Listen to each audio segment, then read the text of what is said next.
इस कार्यक्रम के पुण्यार्जक हैं सौभाग्य कोहिनूर, श्रीमान संजय जैन, श्रीमती ममता जैन, ग्रेटर कैलाश दिल्ली। सौभाग्य भक्त श्री संजय जैन, उषा जैन, कुणाल जैन, मानसी जैन, शुभम जैन, पालम गांव दिल्ली। सौभाग्य भक्त श्री प्रवीण जैन, नीना जैन, जंगपुरा भोगल दिल्ली। सौभाग्य भक्त श्री राकेश जैन, रजनी जैन, मानू जैन, प्रज्ञा जैन, डॉक्टर अंकित जैन, डॉक्टर श्वेता जैन, यशिका जैन, ओमांशु जैन, ईवान जैन, भोगल आश्रम दिल्ली। सौभाग्य भक्त श्री वीरेंद्र जैन, श्रीमती अंजुला जैन, रोहिणी दिल्ली। सौभाग्य भक्त श्रीमान सचिन जैन, सीए, श्रीमती प्रियंका जैन, अदिति जैन, विधि जैन, पहाड़गंज दिल्ली।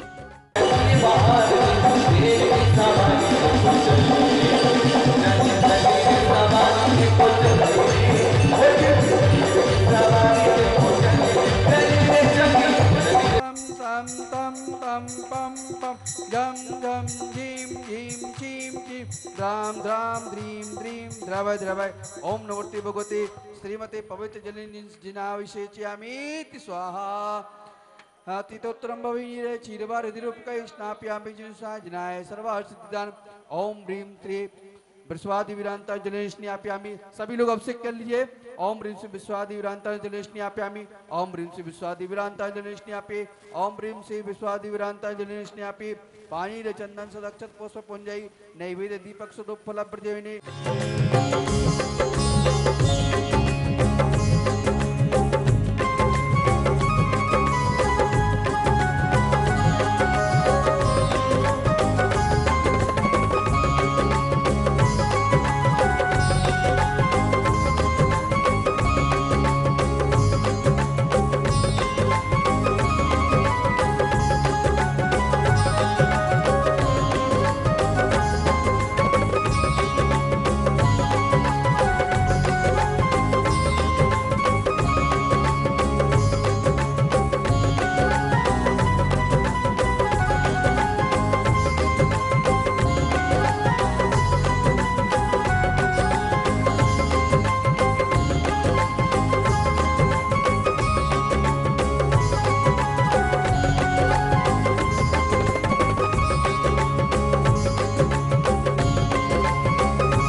आज पर्वादिराज पर्युषण महापर्व का तृतीय दिवस उत्तम आर्जो धर्म।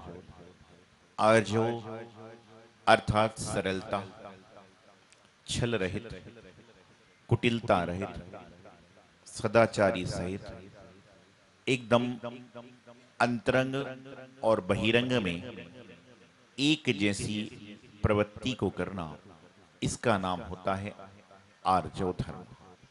लेकिन आज इंसान मन से तो कुछ और है, वचन से कुछ और है और काय से कुछ और है। आप ध्यान रखना, जब भी किसी इंसान की जेब कटती है तो कौन काटता है? जब भी किसी की पॉकेट मारी जाती है, जेब काटी जाती है, जब कौन काटता है?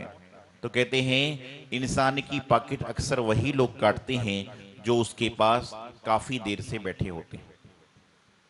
इंसान के समीप जो जाएगा वही उसकी जेब काटेगा। दूर वाला तो जेब नहीं काट सकता ना। जो आपके आसपास आएगा, जो आपके पास पहुंचेगा, वही तो इस तरह का कृत्य करेगा। तो कहने का तात्पर्य यहाँ पर यह है कि इंसान मन से कुछ है, वचन से कुछ है और काय से कुछ और हो रहा है।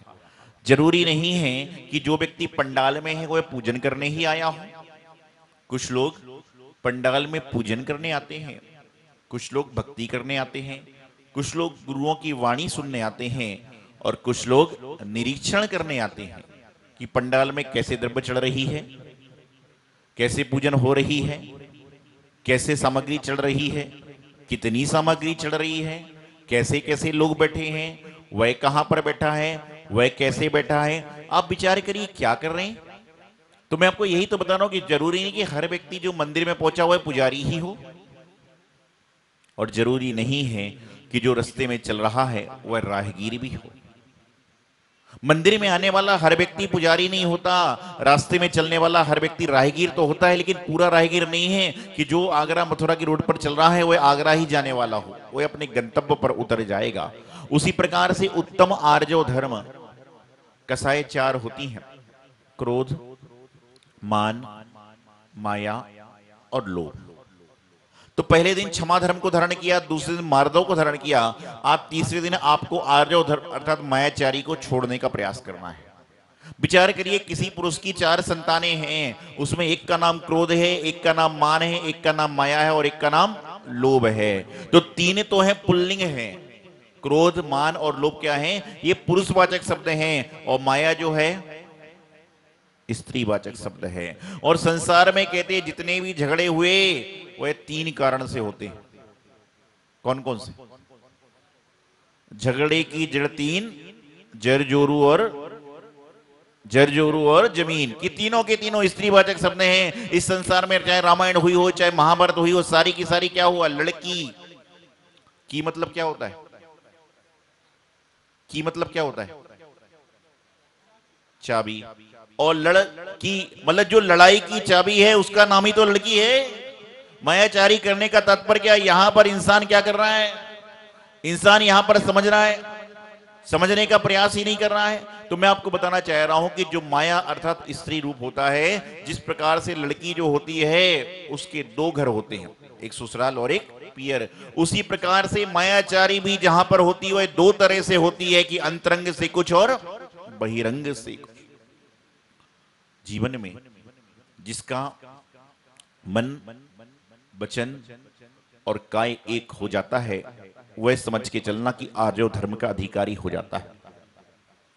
माला चल रही है, ओम नमो रिहंताणम, नमो सिद्धाणम, नमो आयरियाणम, नमो वज्रहणम, नमो लोयशब्बशावणम, पंचमेरु अर्गम पामती सह, नमो रिहंताणम, नमो सिद्धाणम, नमो आयरियाणम, नमो वज्रहणम, नमो लोयशब्बशावणम, 16 कर्म अर्गम पामती सह, नमो करिहंताणम, नमो सिद्धाणम, नमो आयरियाणम, नमो वज्रहणम, नमो लोयशब्बशावणम। अरे आज महाराज जी कब तक बोलेंगे? आप सब तो धर्मात्मा है, आपकी बात नहीं कह रहा। माला चल रही है, आज तो हद हो गई जी। महाराज जी कहते हैं कि 20 मिनट में खत्म हो जाएगा, 50 मिनट हो गए। माला चल रही है, इसलिए तो कहते हैं कि मन में कुछ और चल रहा है, वचन में कुछ और चल रहा है और काय में कुछ और चल रहा है। ध्यान रखना, जो व्यक्ति सीधा चलता है, सरल मन में होता है, उसका मन, वचन और काय एक होता है, और जो कुटिल मन में होता है उसका मन भी अलग होता है, वचन भी अलग होता है और काय भी अलग होती है। कई बार होता है, आप देखिए जब प्रोग्राम चलते हैं, यहां पर पर्ची निकली लाला राम जैन। अब यहां पर लाला राम नाम के 3 व्यक्ति बैठे हैं, और जैसे ही लाला राम जैन नाम की पर्ची निकली, एक आदमी खड़े होकर आ रहा है, बोले महाराज जी मेरे नाम की पर्ची निकल गई। तो उससे महाराज ने पूछा, क्या आपने पर्ची डाली थी? क्या आपने पर्ची डाली थी? बोले नहीं। तो भैया जरूरी कि लाला राम तुम्हारा ही नाम? अरे मायाचारी से वजह, जब तुमने पर्ची डाली नहीं, तुम्हारा नाम लिखानी तो निकलेगा कैसे? और यदि कह देता लाला राम नाम के आदमी चुप हो जाओ, तो कहता मैं तो अब भी आया, मैं कैसे चुप हो जाऊं? मायाचारी करना, जो काम नहीं किया है उसका भी श्रेय लेने का प्रयास करना। ध्यान रखना, जो संत होते हैं, मुनिगण होते हैं, वह भी मायाचारी तो दूर दूर। इस तरह की अफवाह जब होते हैं, जब हम लोग बिहार करते थे, जब हम मुनि थे, उपाध्याय थे, लोग आचार्य कह के जरकारे लगाते थे। मैं कहता भैया अभी मैं आचार्य नहीं हूं, क्योंकि किंचित मात्र मैं उनको कह नहीं रहा हूं कि कहिए, लेकिन मैं सुन रहा हूं तो ये भी दूषण का काम है। जो काम मैंने नहीं किया उसकी उपलब्धि यदि मुझे प्राप्त हो रही है तो मैं नकार देता हूं कि यह काम मैंने नहीं किया। इसी तरह से आपने जो कार्य नहीं किया और उसके बारे में लोग आप कह रहे हैं, तो मायाचारी मत करो कि महाराज जी के सामने सम्मान हो जाएगा, समाज मुझे धर्मात्मा सोचेगी, इससे पाप का बंध होगा। आप कहिए मैंने ये कार्य नहीं किया है, आगे करने का प्रयास करो। सरल बनिए। आज सारी दुनिया छल प्रपंच में चल रही है, सारी दुनिया के लोग छल छलावे में चल रहे हैं। ध्यान रखना, मैं अक्सर एक बात कहता हूं कि जो दूसरों को छलता है उसके जीवन में छाले जरूर पड़ेंगे। जो दूसरों के साथ में कपट करेगा उसके जीवन में नरक के पटल जरूर खुल जाएंगे। जो दूसरों के साथ में मायाचारी करेगा उसके घर में चोरी हो जाए तो कोई बड़े आश्चर्य की बात नहीं है। मायाचारी करने से त्रिंच गति का बंध होता है। शास्त्रों वर्णन आता है कि जो व्यक्ति मायाचारी करता है उसको त्रिंच गति का बंध होता है। और त्रिंच कैसा होता? हाथी देखा आपने? हाथी, हाथी देखा? हाथी, उसकी सूंड कैसी होती है? जमीन पर झाड़ू लगाती हुई चलती है। तो ऐसे त्रियंच गति में नाना तरह के दुख हैं। छेडाला ग्रंथ पढ़ते हो, बदवंदन आदि गुणे कोटि जीवते जात न भने, कितने दुख हैं।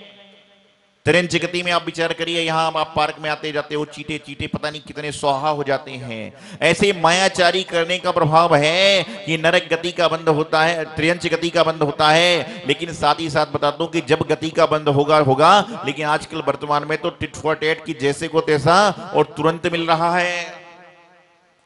तुरंत यहां पर मिल जाया करता है, यहां पर देर नहीं लगती, थोड़ी ही देर में यहां पर अपने आप सब चीज प्राप्त हो जाती है। मायाचारी करने से बचो, सीधे बनो, सज्जन बनो, सरल बनो। लकड़ी को देखा आपने? घर में जब लकड़ी चूल्हे पे लगाई जाती थी तो कौन सी लकड़ी चूल्हे में जलाई जाती है? लकड़ी को जब चूल्हे में डाला जाता है, आदि आदि कार लकड़ी को, तो कौन सी लकड़ी को जलाया जाता है? एक पेड़ से दो लकड़ी कटी गई, एक लकड़ी आड़ी टेढ़ी कटी और एक लकड़ी सीधी कटी। तो जो आड़ी टेढ़ी लकड़ी थी उसको चूल्हे में डालकर भस्म कर दिया गया, और जो सीधी लकड़ी थी उसमें जैन धर्म का तिरंगा झंडा फहराया गया। क्योंकि जो सीधा होता है वह भगवान के समीप पहुंचता है, और जो तिरछा होता है वह भगवान से कोसों दूर होता है। आपने सर्प को देखा कैसे चलता है? जब हम विहार करते हैं तो रास्ते में आता है कि आगे सर्पिया मोड़ है, अर्थात तिरछा, ऐसा ऐसा होता है। आपने देखा होगा सांप कैसे चलता है? ऐसे चलता ना। लेकिन सांप को भी जब अपने घर में जाना होता है, जब अपने बिल में जाना होता है, तब सांप कैसा होता है? तिरछा नहीं बल्कि एकदम सीधे जाया करता है। क्योंकि जब घर में आना पड़ेगा, जब आत्म में आना पड़ेगा, जब अंतरंग में आना पड़ेगा तो तिरछे नहीं बल्कि सीधे जाओगे तो क्या होगा? आप अंतरंग में पहुंच पाओगे। बहिरंग में तो तिरछे घूम सकते हो, बहिरंग में तो आड़े टेढ़े चल सकते हो, बहिरंग में तो आप कैसे भी ऊपर नीचे उल्टे सीधे करके तरह तरह के तरीके से चल सकते हो। लेकिन जब आपको अंतरंग में आना पड़ेगा, जब आपको क्या करना पड़ेगा? आपको सीधे ही होना पड़ेगा। ध्यान रखना, झूठ बोलने से अगली बार क्या झूठ बोलना है इसका ध्यान रखना पड़ता है, और सच बोलने से अगली बार कुछ सोचना ही नहीं पड़ता है। आपने अपने घर में किसी को बता दिया कि आज मैं बाजार जा रहा हूं, और आप जा कहीं और रहे थे मान लीजिए, तो आपको अगली बार बताना पड़ता है कि कौन से बाजार में गए, तो सोचना पड़ता है कौन से बाजार का नाम लूं। उसके बाद में कहना पड़ता है कौन सी दुकान में गए, तो सोचना पड़ता है कौन सी दुकान में नाम लूं, और उसके बाद क्या खरीदा ये सोचना पड़ता है, और सीधा बोल देते कि बाजार नहीं पिक्चर गया हूं, तो कुछ सोचने की आवश्यकता ही नहीं थी। सत्य को एक बार बोलना पड़ता है और झूठ को बार बार बार बार बार बार बार बार अनेक बार बोलना पड़ता है। जीवन में मायाचारी से बचें, मायाचारी करने से भी बचें, और जो मायाचारी करने वाले लोग हैं उनसे बचें। ना किसी के साथ में छल करें और ना किसी को छलने का प्रयास करें।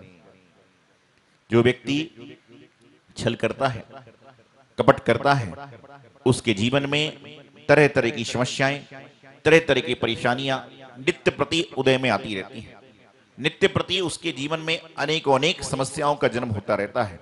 आज इंसान झूठ बोलने में माहिर है, लेकिन मैं आपको बता दूं कि इंसान झूठ हर जगह बोल सकता है, लेकिन जब परमात्मा के द्वार में पहुंचता है तो उसे मायाचारी रहित होकर सत्य ही बोलना पड़ता है।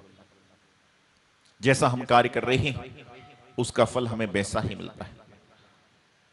एक बार एक सेठ ने अपने घर में लोगों को भोजन का आमंत्रण दिया। और पहले के जमाने में, आज से 50-60 साल 100 साल पहले ऐसा हुआ करता था कि यदि जब घरों में भोजन होता था तो लोग ऐसे नहीं करते थे जैसे आजकल लोग करते हैं। कैसे करते हैं आजकल? तो लोग आजकल कैसे करते हैं? आप सभी ने भोजन किया होगा, प्लेट ली होगी हाथ में, और प्लेट लेने के बाद जब जो भोजन परोसता है उसके पास में आप जाकर क्या कहते हो? जैसे छोले भटूरे के सामने वाले के पास पहुंच गए तो क्या बोलते हो? एक भटूरा देना। जो आजकल बफे सिस्टम में खाना हो रहा है, लोग घूम घूम के खाते हैं, तो जो सप्लाई करने वाला होता है उसके सामने क्या, एक रसगुल्ला देना। और चौराहे पे भी ऐसे ही मांगता है आदमी, भगवान के नाम पे देना। और यहां पर जो हम लोग क्या करें, प्लेट लेकर जा रहे हैं और प्लेट लेकर उससे धोने वाले के सामने कह रहे हैं एक भटूरा देना। क्या है भाई? ऐसा होता है कि नहीं होता है? जब जो सप्लाई करने वाला होता है उसके सामने अपनी प्लेट रखते हैं और प्लेट के बाद कहता है ऐसा करो। तो वहां पर पहले जमाने में ऐसा नहीं होता था। पहले के जमाने में इस तरह से हुआ करता था कि पहले के जमाने में महिलाएं एक साथ बैठती थी और पुरुष एक साथ बैठते थे, और महिलाओं को पुरुष परोसते थे और पुरुष को महिलाएं परोसती थी। परोसगारी करके भोजन अच्छी तरह से कराया जाता था। तो पति पत्नी पहुंचे, उनके मन में मायाचारी आ गई। पति ने जब पत्नी को भोजन परोस रहा था तो दूध दे रहा था, तो सबको कहा गया था कि एक एक कटोरी दूध दे दीजिएगा, एक एक कटोरी दूध सभी को दे देना। ये बात उन्होंने कही थी। तो जैसे ही उसने देखा पत्नी का नंबर आया तो पति ने क्या किया, जग को थोड़ा सा ज्यादा झुका दिया, और झुकाने के बाद ऐसा करा कि मुझे पैर में चोट आ गई, और उसने पूरा ग्लास भर दिया। इस कार्यक्रम के पुण्यार्जक है सौभाग्य कोहिनूर श्रीमान संजय जैन, श्रीमती ममता जैन, ग्रेटर कैलाश दिल्ली। सौभाग्य भक्त श्री संजय जैन, उषा जैन, कुणाल जैन, मानसी जैन, शुभम जैन, पालम गांव दिल्ली। सौभाग्य भक्त श्री प्रवीण जैन, नीना जैन, जंगपुरा भोगल दिल्ली। सौभाग्य भक्त श्री राकेश जैन, रजनी जैन, मानू जैन, प्रज्ञा जैन, डॉक्टर अंकित जैन, डॉक्टर श्वेता जैन, यशिका जैन, ओमांशु जैन, इवान जैन, भोगल आश्रम दिल्ली। सौभाग्य भक्त श्री वीरेंद्र जैन, श्रीमती अंजुला जैन, रोहिणी दिल्ली। सौभाग्य भक्त श्रीमान सचिन जैन, CA, श्रीमती प्रियंका जैन, अदिति जैन, विधि जैन, पहाड़गंज दिल्ली।